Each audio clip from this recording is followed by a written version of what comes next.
नमस्कार, DG news के बातचीत कार्यक्रम में आपका स्वागत। मैं हूं प्रकाश हिंदुस्तानी। आज इस कार्यक्रम में हमारे खास मेहमान स्टूडियो में मौजूद हैं, जो भारतीय जनता पार्टी के शीर्ष नेता हैं, राज्यसभा के सदस्य हैं और वर्तमान में राजस्थान के प्रभारी हैं भारतीय जनता पार्टी के। आपका बहुत बहुत स्वागत है। धन्यवाद, धन्यवाद, बहुत बहुत धन्यवाद। कप्तान सिंह जी सोलंकी साहब, ये बताइए, क्या आपका प्रमोशन हो रहा है राजनाथ सिंह जी के आने के बाद? प्रमोशन ये मेरा उद्देश्य कभी नहीं रहा। मैंने किसी भी संगठन में काम किया तो संगठन की मजबूती के लिए किया, और उस संगठन ने जो भी जिम्मेदारी दी उस पूरी जिम्मेदारी को अपनी मेहनत से, अपनी कर्तव्यपरायणता से और अपने अनुभव से पूरी तरह से निभाया। कभी मैंने ये नहीं सोचा कि प्रमोशन मिलना चाहिए या इस संगठन से उस संगठन में भेजना चाहिए। मैं तो पहले राष्ट्रीय स्वयंसेवक संघ में काम करता रहा, शिक्षा के क्षेत्र में काम करता रहा, अखबार के क्षेत्र में भी कुछ दिन मैंने काम किया। बाद में संगठन ने कहा कि आपको राजनीतिक क्षेत्र में जाना है, तो मैं भारतीय जनता पार्टी में आया। इसलिए मैं ऐसा मानता हूं कि किसी भी क्षेत्र में काम करने को कहा जाए तो अपना कर्तव्य निभाना चाहिए। परिश्रम से और अनुभव के आधार पर जो संगठन जो शीर्ष हमको जो दायित्व देते हैं उसको पूरा करने के लिए जिस क्षमता और जिस योग्यता की आवश्यकता है उससे वो काम करना चाहिए। प्रमोशन की मैंने अपेक्षा कभी नहीं की। जो भी मुझे मिला मैंने कर्तव्य समझकर उसको पूरा किया। तो क्या राजस्थान में जहां के आप प्रभारी हैं, वसुंधरा राजे जी का प्रमोशन हो गया? वहां पे मतभेद चलते थे, उन्हें हटाया गया, फिर बनाया गया विपक्ष का। मैं इस प्रमोशन शब्द के पक्ष में नहीं हूँ जी। मैं ऐसा मानता हूँ कि किसी भी संगठन के अंदर अगर संगठन को आपको मजबूत रखना है तो हर व्यक्ति को उपयुक्त स्थान देना चाहिए। हर एक व्यक्ति का योग्य और निष्पक्ष मूल्यांकन होना चाहिए। हर एक व्यक्ति का पोटेंशियल अलग है, हर एक व्यक्ति की क्षमता अलग है, हर एक व्यक्ति का अनुभव अलग है। और राजनीतिक क्षेत्र में तो ये सब बात तय करते समय अपने को जनाधार और जन आकांक्षा भी देखनी पड़ती है। राजनीतिक क्षेत्र में अगर जनता के सामने जाकर के आपको सफलता प्राप्त करनी है तो जनता जो चाहती है, जन आकांक्षा जो इच्छा अपनी प्रकट करती है उसके अनुसार चलिए। इसलिए किसी भी संगठन में, खासकर राजनीतिक संगठन में, मैं ये सोचता हूँ कि व्यक्ति की योग्यता, क्षमता और जन आकांक्षा के अनुकूल व्यक्ति का प्लेसमेंट होता है। और ये राजस्थान के अंदर भी मैंने प्रभारी के नाते उनका प्लेसमेंट किया है जिसकी वो हकदार है। आपने प्लेसमेंट किया, प्रमोशन नहीं कोई?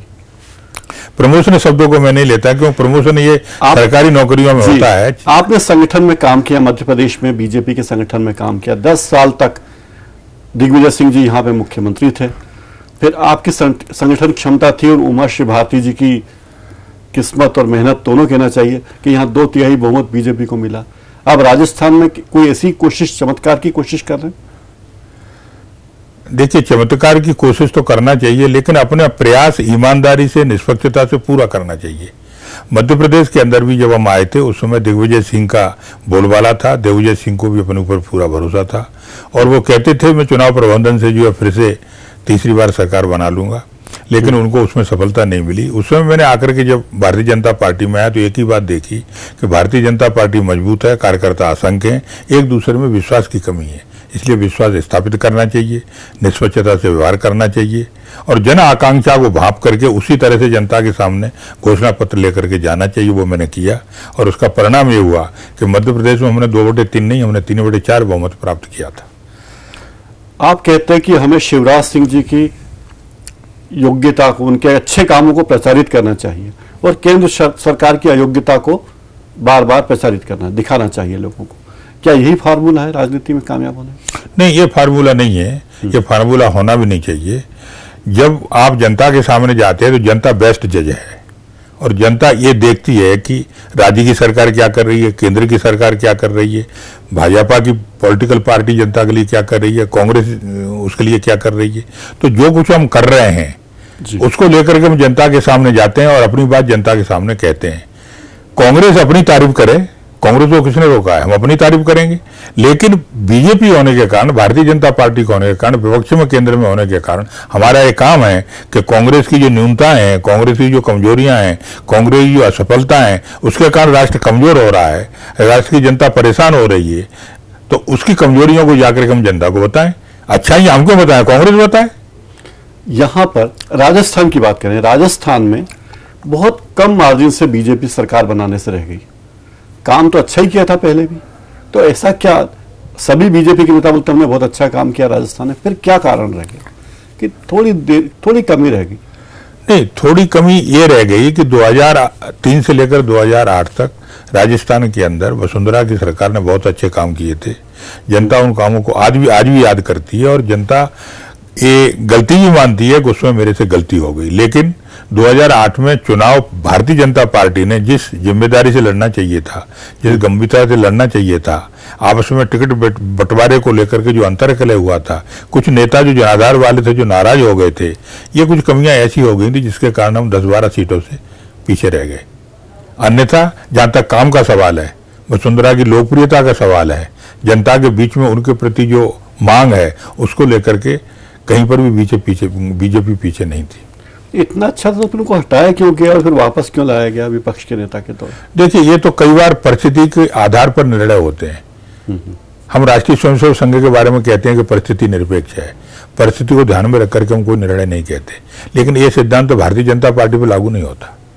भारतीय जनता पार्टी परिस्थिति के आधार पर निर्णय करती है। जैसी जैसी परिस्थितियां बनती हैं और परिस्थितियों के आधार आकलन करके एक व्यवस्था रहती है, एक पार्लियामेंट बोर्ड रहता है, एक कोर टीम रहती है, तो इस तरह से पार्टी के पदाधिकारी रहते हैं, महामंत्री रहते हैं, इनकी अपनी एक टीम होती है। वो टीम परिस्थिति का आकलन करके कोई निर्णय करती है और चूंकि परिस्थिति के आधार पर हम निर्णय करते हैं, वो निर्णय सोलाना सही होगा ऐसा नहीं होता।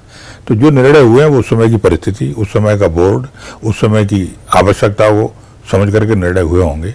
और इसलिए कई निर्णय ऐसे होते हैं जो बाद में आकलन करते हैं, परिस्थिति जब बदलती है तो फिर निर्णय दूसरे भी करने पड़ते हैं। आप यहाँ महासंपर्क अभियान की शुरुआत में आए, लोगों को मार्गदर्शन देने के लिए आए, क्या वापस मध्य प्रदेश में आएंगे?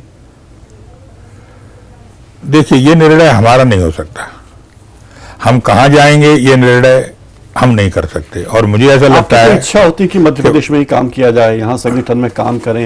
इंदौर उज्जैन संभाग के गांव-गांव में आप घूमे हैं, चप्पे चप्पा आपको पहचानता है।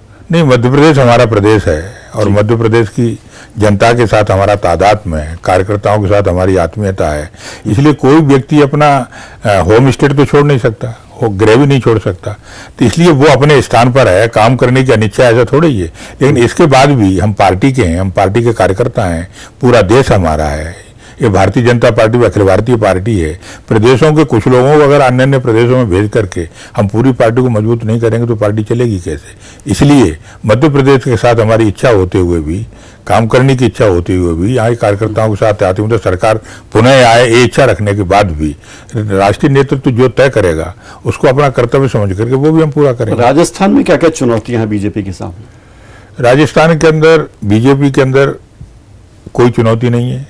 बीजेपी को कोई काम करना नहीं है। बीजेपी को सिर्फ 2003 में और 2008 में वसुंधरा सरकार ने जो काम किए हैं, जो काम अधूरे पड़े हुए हैं, जिस तरह उन्होंने पर्यटन का विकास किया, जिस तरह उन्होंने सफाई पूरे उसकी चिंता की, जिस तरह किसानों की उन्होंने चिंता की, गरीबों की चिंता की, ये सारी की सारी बातें जनता के सामने उसी को लेकर के जाना है।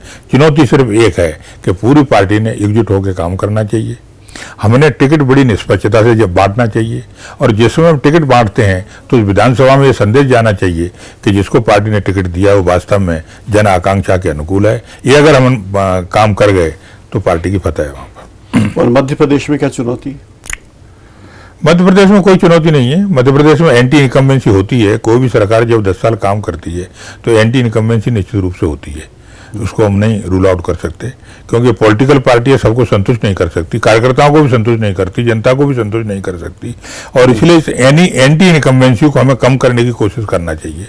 और हमको ऐसा लगता है कि पार्टी के अंदर किन्हीं व्यक्तियों से अगर ज्यादा एंटी इनकम्बेंसी है स्थानीय आधार पर, तो जनता फिर अगर उनसे खुश नहीं है तो जनता की बात को ध्यान में रख करके हमें नहीं उनको टिकट से वंचित कर देना चाहिए। और ये कठिन काम है लेकिन पार्टी ने करना चाहिए, ये चुनौती है। आपने तो बड़े कड़े निर्णय लिए हैं, संगठन मंत्री रहते हुए आपने बड़े कठोर और निष्पक्ष फैसले किए थे। कई लोगों के टिकट आपने कटवा दिए, कईयों को टिकट दिलवा दिए। क्या सब पार्टी को देख कर करते हैं सारे फैसले आप? नहीं, पार्टी को देख के हम नहीं करते, हम जन आकांक्षा को देख करके करते हैं। और जिस व्यक्ति के बारे में विचार कर रहे हैं, हमेशा कोई भी निर्णय करते समय जहां तक टिकट का सवाल है तो 4-5 उम्मीदवार जो हमारे सामने रहते हैं, सबसे पहले उम्मीदवारों के बारे में ही सोचते हैं, उनकी गुणवत्ता के बारे में सोचते हैं, उनकी कमियों के बारे में सोचते हैं, उनका परफॉर्मेंस है उसके बारे में सोचते हैं। और जहां पर हम उनको टिकट दे रहे हैं वहां की जनता क्या चाह रही है उसको हम देखते हैं, हम सर्वे भी कराते हैं। और एक बार हम निष्पक्ष भाव से इस निष्कर्ष पर पहुंच गए कि यही व्यक्ति ठीक है, तो फिर हम उसी को टिकट देते हैं। दबाव आते हैं हम उसको नहीं मानते, इसलिए कहा जाता है कि हम कठोर निर्णय करते हैं। लेकिन जो निर्णय हम करते हैं वो जन आकांक्षा के अनुकूल और निष्पक्षता के आधार पर करते हैं, उसमें रत्ती और पक्षपात नहीं होता। राजस्थान का जो गुर्जर आंदोलन है उसे बीजेपी कैसे देखती है? देखिए, आंदोलन तो हर एक करते हैं, आरक्षण के लिए भी आंदोलन होते हैं, लेकिन आरक्षण एक बहुत बड़ी समस्या बन गई है देश के लिए। कोई भी पॉलिटिकल पार्टी आरक्षण को लेकर के गंभीरता से निर्णय कर नहीं सकती, और इसलिए मुझे ऐसा लगता है कि आरक्षण के विषय को लेकर के एक कोई आयोग बनाना चाहिए। आयोग ने पूरा आरक्षण के ऊपर फिर से विचार करना चाहिए। संविधान के अंदर जो प्रोविजंस थे उस प्रोविजंस को ध्यान में रख करके एक नई कोई स्कीम बनाना चाहिए। और अच्छा ये हो कि आर्थिक दृष्टि से जो लोग पिछड़े हैं, जिनको वास्तव में आरक्षण की जरूरत है, ऐसा कोई नए फार्मूला बना करके कोई नई योजना बनाना चाहिए। और आंदोलन के माध्यम से अगर हम आगे बढ़ेंगे तो फिर संतुष्टि भी नहीं होगी और देश के अंदर भी ठीक प्रकार से विकास हो नहीं पाएगा, क्योंकि आरक्षण करते करते वैसे ही हम बहुत सीमा पार कर गए। इसलिए मुझे ऐसा लगता है कि संविधान के अनुकूल कोई अलग से आयोग बनाकर निष्पक्ष ढंग से कोई नई नीति बनाना चाहिए, जो 2014 के लिए आवश्यक है। भले इससे वोट कम हो जाए। वोट की चिंता करेंगे तो राष्ट्र की चिंता नहीं हो पाएगी। आज ये दो बातें बहुत महत्वपूर्ण हैं। राष्ट्र का विकास जिन बातों से संभव है, राष्ट्र की जिस नीति के कारण राष्ट्र का नुकसान हो रहा है, राष्ट्र की एकात्मता को नुकसान हो रहा है, राष्ट्र की संगठित शक्ति को नुकसान हो रहा है, ऐसी चीज़ों को वोट को अलग रख करके और वो निर्णय करना चाहिए। आप राज्यसभा में क्यों गए साहब? आप संगठन के व्यक्ति थे, कभी आपने इच्छा व्यक्त नहीं की चुनाव लड़ने की, वरना आप चुनाव लड़ के मुख्यमंत्री भी बन सकते थे। फिर राज्यसभा में भेजा तो आप चले गए, ऐसा क्यों? नहीं, ये तो मैंने आपको पहले ही बताया कि हम तो एक कार्यकर्ता के नाते काम करते हैं, और हम ऐसा मानते हैं कि कार्यकर्ता ने स्वयं के बारे में निर्णय खुद नहीं करना चाहिए, इस संगठन के ऊपर छोड़ना चाहिए। उसको जो काम दिया जाता है वो काम उसने बड़ी तत्परता से, कर्तव्य भाव से, पूरी निष्ठा से करना चाहिए और सफलता प्राप्त करना चाहिए।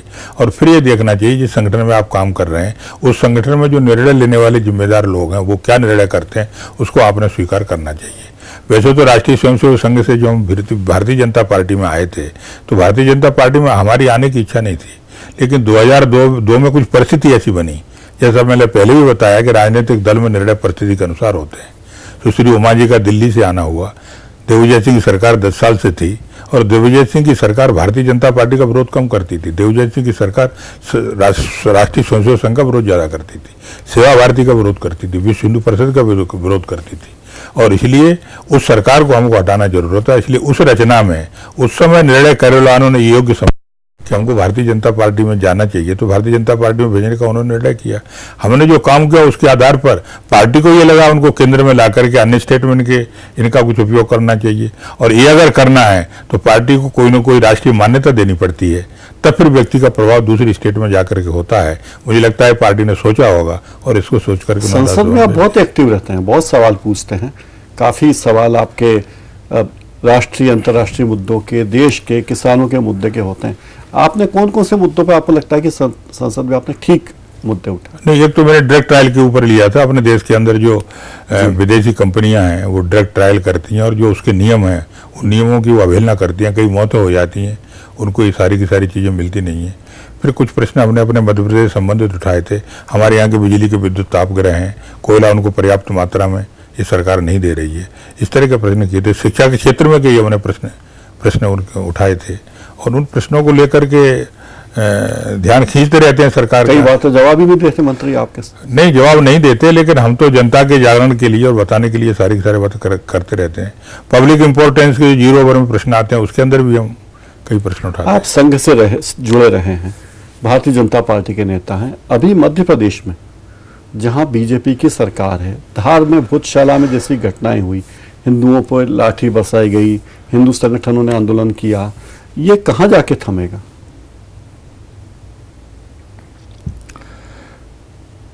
देखिए, पहले तो होना नहीं चाहिए, लेकिन अगर होता है तो उसके रूट कॉज में जाना चाहिए, और रूट कॉज में जाने के पश्चात उसका कठोर निर्णय सरकार ने करना चाहिए। सरकार कई बार वो निर्णय नहीं कर पाती। सरकार ने कठोर निर्णय किया, डंडे बरसाए लोगों पे। ये कठोर निर्णय नहीं होता। उसका वास्तव में मुझे जो लगता है कि धार की जो समस्या है वो अभी की नहीं है, 2-3 साल की नहीं है, पुरानी समस्या है। एक ही स्थान पर सरस्वती का मंदिर भी है, उसकी पूजा करने के लिए लोग आते हैं, और वहीं पर मस्जिद भी है, दरगाह भी है। अब ये दोनों की दोनों चीज़ों का विचार ठीक से करना चाहिए, और विचार ये करना चाहिए जब तक वो दोनों एक स्थान पर रहेंगे तब तक ये दंगा फिसाद होगा। हम रोक नहीं पाएंगे, क्योंकि वो प्रश्न धर्म से जुड़ा हुआ है। आप कहें कि 2 घंटे आप नमाज पढ़ेंगे और आप 2 घंटे सरस्वती की पूजा करेंगे, तो ये 2 घंटे का प्रतिबंध नहीं लग सकता है। इसलिए मुझे व्यक्तिगत रूप से ये लगता है कि उसका विचार करना चाहिए, कोई आयोग बिठाल करके या आर्कियोलॉजिकल सर्वे को दे करके ये विचार करना चाहिए कि यहाँ सरस्वती मंदिर, सरस्वती माँ सरस्वती का मंदिर पहले था कि दरगाह पहले थी। जो पहले था उसका समाधान हो, जो उसको वहां रखो, जो बाद में थी उसको सरकार दूसरी जगह दे करके वहां दरगाह बना दे, यही इसका समाधान हो। अन्यथा वो बीच बीच में विषय आएगा और ऐसे प्रश्न फिर भावात्मक हो जाते हैं, सरकार इसमें फिर किंग कर्तव्य विमूढ़ हो जाती है। और धार्मिक प्रश्न जब भावात्मक हो जाता है तब सरकार के द्वारा नियंत्रण करना बड़ा कठिन होता है। इसलिए भावात्मक मुद्दों को पहले ही विचार करके, अब जैसे काशी विश्वनाथ मंदिर, वहां पर विश्वनाथ का मंदिर भी और मस्जिद भी है जी, तो आखिर इसका विचार करना चाहिए। जो आप सोमनाथ मंदिर का विचार कर सकते हो तो आप इन सब चीजों का विचार क्यों नहीं कर सकते? और इसलिए समाज की भावनाओं को समझिए कि समाज चाहता क्या है, और समाज की भावनाओं को समझकर शांति व्यवस्था, शांति जिससे स्थापित होगी। स्थानीय लोग तो शांति चाहते हैं, वो कहते हैं कि मामला जल्दी से निपटे, बाहरी लोग आके यहाँ पे हल्ला करते हैं। ना वहाँ के मुस्लिम उत्तेजित है, ना वहाँ के हिंदू उत्तेजित है। उनका कहना बाहरी लोग आके यहाँ पे हर साल ये करते हैं। नहीं, बाहरी लोग करते हैं ऐसा तो मैं नहीं मानता। हो सकता है कि वो आसपास के लोग नहीं हो, लेकिन लोग तो धार के ही हैं। अगर बाहर के लोग आते हैं तो फिर दूसरे संगठन के बारे में हम कह सकते हैं कि वो इतनी बड़ी संख्या में नहीं होंगे, लेकिन उसके शांति का समाधान तो यही है कि जब तक दोनों एक साथ रहेंगे झगड़ा होगा। इसलिए शासन ने ही इसकी व्यवस्था देनी चाहिए कि आदरपूर्वक हम, जैसे इलाहाबाद हाईकोर्ट ने निर्णय कर दिया, रामलला यहाँ पर विराजमान है, वो राम का मंदिर है, वो मंदिर वहीं बनेगा। अब सुप्रीम कोर्ट कोई निर्णय कर दे, दोनों को अलग अलग स्थापित कर दे, किसी को दिक्कत नहीं होना चाहिए। ऐसी कोई व्यवस्था सोचनी पड़ेगी, लेकिन उसके लिए सरकार को फिर निष्पक्ष भाव से इसे धार्मिक और सामाजिक भाव मान करके करना चाहिए, राजनीति से परे हटकर। क्या राजस्थान में भी कोई एंटी इनकम्बेंसी है? राजस्थान में कांग्रेस सरकार के प्रति एंटी इनकम्बेंसी है, और वो एंटी इनकम्बेंसी में 2 तरह की है। एक एंटी इनकम्बेंसी जनता में है, और एक एंटी इनकम्बेंसी कांग्रेस के अंदर भी है। कांग्रेस के अंदर ही ये ग्रुप है जो इस अशोक गहलोत को नहीं चाहता। ऐसी एंटी इनकम्बेंसी और कहीं देखने को नहीं मिलेगी। मध्य प्रदेश में ऐसी एंटी इनकम्बेंसी नहीं है, गुजरात में नहीं है। गुजरात में थोड़ी बहुत थी तो कोई उसका अर्थ नहीं है, अलग से पार्टी बनी छत्तीसगढ़ के अंदर, लेकिन राजस्थान के अंदर तो अंदर ही एक एंटी इनकम्बेंसी है। वहां की जब विधानसभा होती है तो कांग्रेस के लोग ही प्रतिपक्ष का काम करते हैं वहां पर, तो वो भी एक एंटी इनकम्बेंसी है। उनके अंदर के लोग ही अशोक गहलोत को देखना नहीं चाहते। पहले मैंने सोचा था कि वो मुख्यमंत्री बदलेंगे, लेकिन वो तो समय निकल गया, मुख्यमंत्री उन्होंने बदला नहीं, तो उसकी अंदर की एंटी इनकम्बेंसी भी काम करेगी। और बाहर तो जैसे मैंने कहा 2003-2008 की सरकार को जनता भूली नहीं है, और फिर से ताजपोशी वो वसुंधरा राजे की करना चाहती है। जनता पूरी तरह से तैयार है, बस भारतीय जनता पार्टी को एकजुटता से जनता की इच्छा आकांक्षा के अनुसार आगे बढ़ना है और सरकार बनानी है। मध्य प्रदेश में हैट्रिक बनेगी? निश्चित बनेगी। बस वही है कि ओवर कॉन्फिडेंट नहीं होना चाहिए। टिकट वितरण के अंदर स्थानीय आधार पर कोई एंटी इनकम्बेंसी है तो उसको ध्यान में रख करके हमको निष्पक्ष और निर्भयता से निर्णय करना चाहिए सरकार बनने में। तो सरकार बनने में ही मध्य प्रदेश का भी लाभ है, अन्यथा मध्य प्रदेश इन 9 वर्ष के अंदर जितना आगे गया है वो पीछे चला आएगा। अभी मध्य प्रदेश बहुत आगे गया है, यानी गेहूं उत्पादन के अंदर वो नंबर 3 पर आ गया पंजाब और हरियाणा के बाद, और विकास दर के मामले में देश में सर्वश्रेष्ठ हो गया। वो अपने मुख्यमंत्री को कृषि कर्मण पुरस्कार मिल गया। स्वामीनाथन आयोग की जो कमेटी बनी थी उसने मध्य प्रदेश को नंबर 1 पर रख दिया है, और विकास दर 18.6 हो गई खेती की विकास दर। और वैसे भी जो जीडीपी और जो अन्य विकास दर है वो भी यहाँ की 10 से ऊपर है, 10 और 12 के बीच में, और जबकि देश की तो वो 4 और 4.5 पे लड़खड़ा रही है, और खेती की विकास दर पूरे देश की देखो 3.4 ही है। तो ऐसी स्थिति में मध्य प्रदेश में अगर हैट्रिक नहीं होती, कांग्रेसियों का कहना है कि इसमें शिवराज सिंह जी का कोई खास योगदान नहीं है, इसमें इंद्र देवता की कृपा बनी रहेगी, बारिश अच्छी होती रही और नर्मदा मैया की कृपा बनी रही। 0% ब्याज कर दिया केंद्र सरकार, तो 0% ब्याज नहीं कर पाई। किसानों को तो 4% पर देते हैं, और 4% की हालत क्या है कि 4% जो ब्याज देते हैं वो उनको देते हैं जो किस्तें समय पर जमा करते हैं। सीमांत किसान किस्तें जमा करता नहीं है, तो 4% लोन उनको मिलता नहीं है। लोन मिलता है बड़े बड़े किसानों को, वो बड़े बड़े किसान 4% पर लोन लेके 15-20% पे छोटे छोटे किसानों को देते हैं। वो ये क्यों नहीं कर पाए? सिंचाई की व्यवस्था पूरी तरह से क्यों नहीं कर पाए? वो अन्य राज्यों के अंदर भी सीएजी की रिपोर्ट के बारे में भी आपने कुछ बयान दिए थे। नहीं, सीएजी की रिपोर्ट तो बार बार सरकार के खिलाफ बयान दे रही है। कोई भी केस आता है उसमें सीएजी, अब कोल ब्लॉक आवंटन, ये तो प्राइम मिनिस्टर उसके मंत्री थे। कोल ब्लॉक आवंटन के अंदर जो 55 कोल ब्लॉक जो आवंटित किए गए हैं उसमें तो पूरी तरह से मंत्री शामिल है और मंत्री प्राइम मिनिस्टर है उसमें। तो वो पूरा का पूरा जो घोटाला हुआ है वो तो उसके अंदर तो खुद प्राइम मिनिस्टर ही आ गए, ये सीएजी ने किया है। और अभी भी जो 52,000 करोड़ का जो किसानों के लिए, सीमांत किसानों के लिए जो उन्होंने लोन दिया था, उसके अंदर तो 20,000 करोड़ का घोटाला हो गया। सीएजी की रिपोर्ट है। सरकार क्या कहती है कि सीएजी की रिपोर्ट है तो पीएसी में जाके उसकी चर्चा होना चाहिए, पब्लिक अकाउंट कमीशन में जाके चर्चा होनी चाहिए। अरे जब वो आपत्ति दे रहे हैं तो सदन काय के लिए? सदन तो पीएसी ऊपर है, सदन नहीं इसके ऊपर विचार करेगा। तो एक के बाद एक भ्रष्टाचार बढ़ता चला जा रहा, हर चीज के अंदर भ्रष्टाचार है। और कैग जो है पूरी तरह से, पूरी तत्परता से सारा का सारा काम करता है। आप इससे देखिए, सीवीसी का कमिश्नर नियुक्त होता था तो सीवीसी का कमिश्नर इन्होंने एक ऐसे व्यक्ति को नियुक्त किया जिसको नेता प्रतिपक्ष तैयार नहीं थे, उन्होंने उसका विरोध किया, फिर भी इन दोनों ने कर दिया और उसको उन्होंने गृह मंत्री और प्राइम मिनिस्टर उसको नियुक्त कर दिया। वो सुप्रीम कोर्ट में गया, सुप्रीम कोर्ट ने वो नियुक्ति कैंसिल कर दी। ये सरकार की नीयत बताती है कि सरकार की नीयत ठीक नहीं है, और जब तक सरकार की नीयत ठीक नहीं होगी तब तक योजना में घपले होंगे और कैग इसी तरह की रिपोर्ट इनको देता रहेगा। और यही एक ऐसा वातावरण देश में बनाएगा कि जनता तैयार हो जाएगी कि देश के विकास के लिए आवश्यक है इस कांग्रेस की सरकार को हटाओ।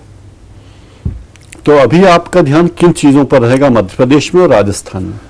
अभी तो आप राजस्थान में हैं लेकिन मध्य प्रदेश के हैं तो? नहीं, मध्य प्रदेश के गए प्रदेश होने के कारण हमारा अनुभव की जहाँ भी आवश्यकता होगी सलाह के रूप में उसके लिए तो हम तैयार रहेंगे ही। और जब भी कोई कार्यक्रम होते हैं तो मध्य प्रदेश बुलाते हैं तो हम आते ही हैं। आज भी हम उसी क्रम में आए हैं। 25 तारीख को इस महा जनसंपर्क अभियान का प्रारंभ भी करने हम भिंड में गए थे। लेकिन राजस्थान की तो प्राथमिक जिम्मेदारी है राजस्थान में सरकार बनवाना, सरकार बनाना, वहाँ का पूरा ऑब्जर्व करना और कोई गलती हमसे न हो जाए जिससे जनता को फिर से इस सरकार को भुगतना पड़े, इसका पूरा ध्यान रखेंगे। और प्रोफेसर कप्तान सिंह जी सोलंकी, आप हमारे स्टूडियो आए, आपने हमसे बातचीत की, आपका बहुत बहुत धन्यवाद। अभी हम बात कर रहे थे प्रोफेसर कप्तान सिंह सोलंकी जी से जो राजस्थान के बीजेपी के प्रभारी हैं। आज इस कार्यक्रम में इतना ही। नमस्कार।